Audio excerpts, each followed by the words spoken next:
مرحبا، أنا هديل. سأحكي لكم حكايتي. ترونني جميلة أليس كذلك؟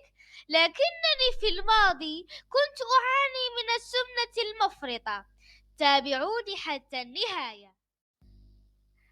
عندما آتي للمدرسة كان الناس يشمئزون وينفرون مني، والسبب كان طبعا لأنني سمينة وبدينة، مع أنني كنت غنية وثرية، إلا أن شكلي كان مخزيا. كان والداي يعطونني الحلوى فقط لإسكاتي ولكي لا أزعجهما أثناء عملهما، لكنهما لا يعلمان أنهما قد ارتكبا خطأ فادحا.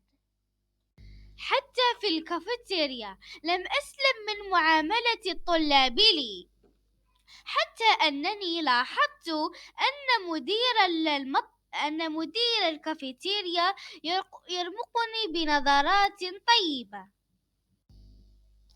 في أحد الأيام أتى إلي صاحب المطعم وقال: يا فتاة، لماذا أنت شاردة الذهن؟ يا سيدي، إن جميع من في الفصل يتنمرون مني لأني بدينة. صحيح أن الناس غيرت وأفسدت حياتك، لكن لماذا لا تغيري أنت حياتك للأفضل؟ مثل ماذا يا سيدي؟